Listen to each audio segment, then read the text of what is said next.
Hey, you are looking live at Tampa, Florida. My name is Jay Mervis, Senior Director Healthcare Sales at Fortinet. Welcome to this week's installment of the Hammerdown Roadshow, where we put the pedal to the metal and talk trends, tech, and tunes. I'm here in Tampa at Health ISAC. It's a national show, consortium of payer, provider, life sciences customers, medical device manufacturers, people that do a lot of the continuum of care and touch something within the healthcare space, talking about cybersecurity, and some of the trends in the business on how do we make things better for the patient care. So it's been an exciting show.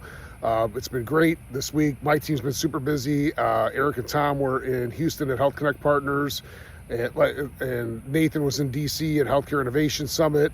And then Mr. Walkie-Talkie Sean Riley talked to our healthcare customers in Houston at Exec Connect. He's at a trade show there too. So I'm here with Troy and Dave and Sean Dickerson, and we're rocking out. It's like New Year's Eve. If I had the simulcast across the globe, I'd be, putting Eric up now, or Tom, or Riley, or somebody. I just, we're trying to get the message out quickly enough. But today, I want to talk about targeted attacks. Troy, thank goodness, fortunate enough to work with him. He's our field CISO. He spent 20 years on the customer side, and he talked a lot about third-party, fourth-party risk, and SaaS being in tune with your contracts, and SaaS solutions. And there's a major compromise disclosed by a couple of major providers. Actually, it was one major EMR provider. So the threat actors are getting more and more sophisticated. Yeah, I kind of goofed up there. I didn't want to get hit by the beer cart, but at the end of the day, the threat actors are getting more sophisticated. And they're not having as many attacks, but this was a targeted attack with credentials from one customer that allowed them to get in and compromise multiple customers, 1 million records. It's awful. It's unfortunate that happened, but that's how it happened. And that's what we talk about with customers. What's interesting is I normally like to bring in tech and talk about the fabric and automating and partners, and it's probably not so much about that, but it's about hygiene. And the technology isn't it, but it's that third and fourth party risk, and understanding who you're giving access to systems with and who has access, and evaluating contracts and making sure that people are doing their security hygiene as a downstream supplier, third and fourth party. So we see quite a bit of pushback, and when we're talking to customers about what they're doing in their business initiatives with, Alexa. Had some conversations here about embedding some sort of, for the elderly, because everyone wants to talk about aging care with all the baby boomers retiring every day, but what is the third party risk with that? What's the BAA to get those things off the ground? Who's responsible for what? How do we protect that patient data and not get compromised, because we don't want any customer to get compromised or end users. So it's a lot more. It's not so much about technology, but it's about making sure everything's pulled together and making sure you're aware of what's going on within your ecosystem of third and fourth party vendors.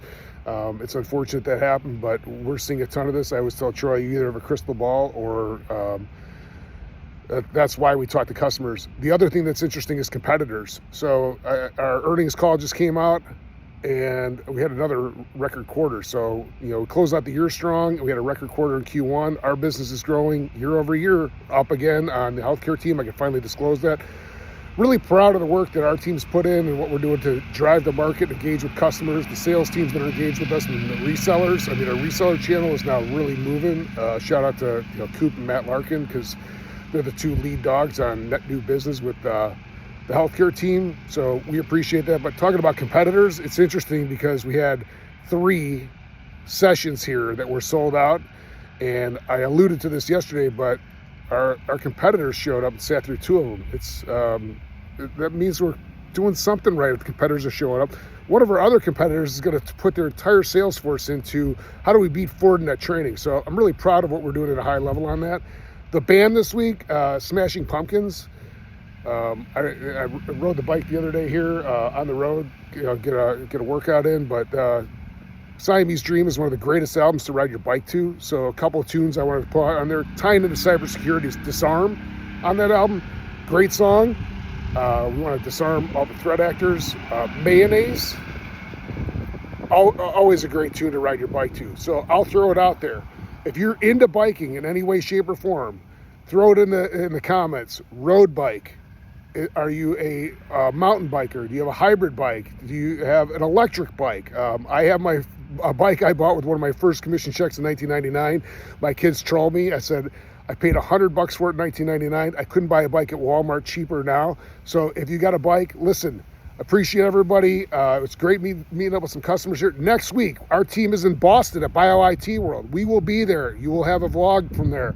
And if you're going to be there as a customer or a partner and you want to get together and hang out, we'll be at BioIT World. Huge pharma show. Listen, appreciate all the kind words. Like it. Share it with your friends. Tell your mom. Tell your friends. Put the hammer down to the pedal to the metal. Thanks for tuning in.